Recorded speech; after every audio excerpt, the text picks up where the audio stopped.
हम अक्सर पोलिनोमियल और इक्वेशन के बारे में कंफ्यूज रहते हैं कि पोलिनोमियल किसे कहते हैं और इक्वेशन किसे कहते हैं। क्या ये दोनों एक ही चीज है या फिर इनमें भी कोई डिफरेंस है? मतलब ये दोनों भी क्या है, अलग अलग है या फिर ये दोनों सेम है? तो हम जानते हैं इस एक्सरसाइज के अंदर कि पोलिनोमियल क्या होता है और इक्वेशन क्या होता है। हे गाइस, नमस्कार। मैं देवेंद्र कुमार, आपके अपने यूट्यूब चैनल एजुकेशन लिंक पर आपका स्वागत है। अगर ये वीडियो आप पहली बार देख रहे हैं तो वीडियो को लाइक करें और चैनल को सब्सक्राइब करें। तो चलिए हम देखते हैं कि पोलिनोमियल और इक्वेशन के अंदर क्या डिफरेंस है। क्या ये दोनों एक जैसे हैं? देखिए, ये दोनों एक नहीं है। अगर ये सिंपल टर्म्स लिखी हुई है तो ये दोस्तों पोलिनोमियल है। जैसे ये लीनियर, क्योंकि इसकी पावर 1 है, इसके ऊपर हाईएस्ट पावर 2 है, इसके ऊपर हाईएस्ट पावर 3 है, तो ये लीनियर होगी क्योंकि पावर 1 है। ये क्वाड्रेटिक हो गई और क्यूबिक हो गई। तो फिर इक्वेशन कैसे बनती है? इक्वेशन इस दुनिया के अंदर जितनी सारी चीजें हैं उन दोनों को बराबर कर दो। मतलब किसी भी दो चीजों को, दो वस्तुओं को, दो पार्ट्स को अगर हम बराबर करते हैं देन उसे अपन बोलते हैं इक्वेशन। जैसे अब ये जो लिखा हुआ है ये सिर्फ पोलिनोमियल है, मुझे इसे इक्वेशन में कन्वर्ट करना है तो इसके इक्वल में कुछ भी लिख सकता हूं, लेकिन हमारे चैप्टर के अंदर हमें जीरोस निकालना है, तो इस पूरी पोलिनोमियल की वैल्यू मुझे करनी है 0। अब देखिए, यहाँ x की जगह मैं ऐसा कुछ वैल्यू पुट करूंगा ताकि ये क्या हो जाए, 0। जैसे यहाँ अगर मैं -3 पुट करूं तो -3 और +3 कितना हो जाता है, 0। इसका मतलब इस पूरी इक्वेशन की वैल्यू कितनी होगी, 0। अब ये इक्वेशन बन गई। इतनी देर पहले, इससे पहले, यानी कि ये जो था क्या था, पोलिनोमियल, अब कैसे बन गई, ये इक्वेशन बन गई। जैसे इसको अगर अपन बनाना चाहें तो इसके इक्वल में आप कुछ भी रख सकते हैं, बट हम इस क्वेश्चन के अंदर क्या रखेंगे, 0। रीजन, क्योंकि हमारे पास में जो चैप्टर है 2.1, इसके अंदर हमें जीरोज ही फाइंड करने हैं।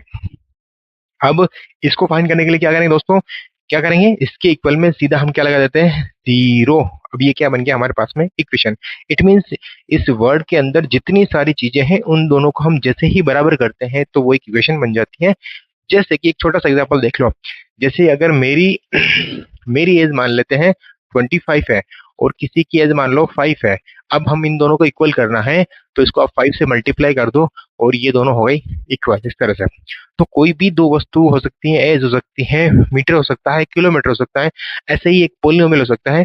तो दो को इक्वल करने के लिए बीच में अपन क्या लगाते हैं, इक्वल लगाते हैं। तो ये है पोलिनोमियल और ये है इक्वेशन। अब हम इस चैप्टर के अंदर जानेंगे कि जो हमारे पास में ग्राफ बने हुए हैं उसके अंदर जीरोस कितने हैं, नंबर ऑफ जीरोस कितने हैं। तो जीरोस कितने होते हैं, जितनी इसकी हाईएस्ट पावर होती है। इसके अंदर सिर्फ एक जीरोस होगा, इसके अंदर दो जीरोस होंगे, इसके अंदर 3 जीरोस होंगे। इसकी जो हाईएस्ट पावर है उसके ऊपर डिपेंड करता है कि इसके जीरोस कैसे होते हैं। हम पोलिनोमियल को सोल्व नहीं कर सकते, इसको सोल्व करने के लिए हमें इक्वेशन के अंदर कन्वर्ट करना पड़ता है, तब जाके ये क्वेश्चन सोल्व होता है। तो चलिए दोस्तों, हम देखते हैं इसका question number first.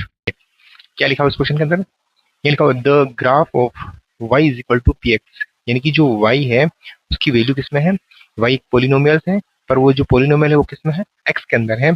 Are given in figure 2.10 below for some polynomials. यानी कि कुछ पोलिनोमियल्स दे रखे हैं, उनको ग्राफ की फॉर्म में दे रखा है। जैसे कि हमें पी कह सकते हैं, find the number of zeros. Number of zeros का मतलब ये जो ग्राफ है उसमें x की वैल्यू कहाँ कहाँ पे आएगी वो हमें निकालना है। अब x की वैल्यू का मतलब जब ये ग्राफ x एक्स को टच करेगा, जितनी बार टच करेगा उतने ही x के वैल्यू हो जाएंगे।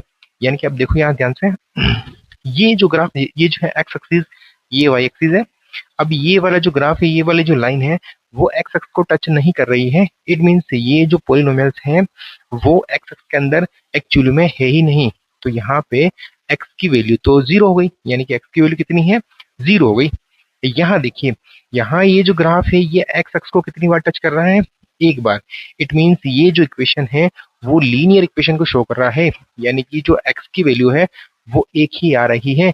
यानी कि जिसके अंदर लीनियर इक्वेशन है, यानी कि लीनियर इक्वेशन का मतलब कैसा है, यहाँ पे इस तरह से कोई इक्वेशन लिखी हुई है, इस तरह से, यानी कि ये एक बार टच कर रहा है। और ये जो ग्राफ है दोस्तों, ये एक्स को 1 टाइम्स, 2 टाइम्स और 3 टाइम्स। इसका मतलब ये इस ग्राफ को 3 बार टच कर रहा है, तो यहाँ पे नंबर ऑफ जीरोस कितने हो जाएंगे, 3 हो जाएंगे। इसका मतलब अगर मैं इसका समीकरण बनाना चाहूँ, इक्वेशन बनाना चाहूँ, तो वो आएगी हाईएस्ट पावर 3 हो जाएगी, इसकी 3 हो जाएगी, इस तरह से। जैसे ये दोस्तों इस तरह के किसी एक समीकरण के आंसर है। इट मीन्स ये जो क्वेश्चन लिखी हुई है वो ये 1, 2 और 3, इसकी हाईएस्ट पावर कितनी है, 3 है। तो इसके नंबर ऑफ जीरोस कितने हो गए, 3 हो गए इस तरह से, यानी कि इसमें नंबर ऑफ जीरोस कितने हो गए, 3 हो गए।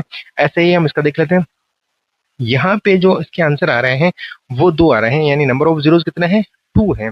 एक बार यहाँ टच कर रहा है और एक बार टच कर रहा है, यानी कि ये जो इक्वेशन है वो क्वाड्रेटिक इक्वेशन की है दोस्तों। इस तरह से ये जो इक्वेशन है शायद इस तरह की कोई इक्वेशन होगी जिसके अंदर हाईएस्ट पावर कितनी है दोस्तों, हमारे पास में 2 है। तो ये उसका सोल्यूशन है, यानी कि नंबर ऑफ जीरोस कितने हैं, 2 है। यहाँ पे नंबर ऑफ जीरो 1 2 3 और 4, यानी कि यहाँ नंबर ऑफ जीरोस कितने हैं, 4 है। इसका मतलब ये इक्वेशन जो होगी उसके अंदर एक्स की जो हाईएस्ट पावर होगी वो 4 होगी। इस तरह से कुछ भी हो सकती है, पर हाईएस्ट जो पावर होगी वो कितनी होगी दोस्तों, 4 होगी। और यहाँ पे 1 टाइम 2 टाइम एंड 3 टाइम, यहाँ पे ये जो इक्वेशन बनी जाएगी वो क्यूबिक बनी जाएगी और इसके नंबर ऑफ जीरोस कितने हैं, 3 है। तो सीधा सा मतलब ये है कि यहाँ जो भी जितने ग्राफ हैं ये जितनी बार एक्स एक्स को टच कर रहे हैं उतनी ही इसके अंदर नंबर ऑफ जीरोस हैं। दूसरा, अगर हमसे पूछे कि इसके अंदर इक्वेशन कौन सी बन रही है, तो इसके अंदर कोई हल नहीं है, मतलब ये इक्वेशन नहीं है। इस तरह से इसके अंदर लीनियर इक्वेशन है, इसके अंदर क्यूबिक इक्वेशन है, ऐसे ही क्वाड्रेटिक है, और ऐसे जिसकी हाईएस्ट पावर कितनी है, 4 है, वो वाली इक्वेशन है। और ये जिसकी हाईएस्ट पावर कितनी है, 3 वाली इक्वेशन है। तो इस क्वेश्चन में इतना ही है दोस्तों। अब चलते हैं क्वेश्चन एक्सरसाइज जो है 2.1 की जगह हम चलेंगे अब एक्सरसाइज 2.2। अगर वीडियो अच्छी लगती है तो लाइक करें, चैनल को सब्सक्राइब करें। फिर मिलते हैं अगले वीडियो के अंदर। जय हिंद, जय भारत दोस्तों।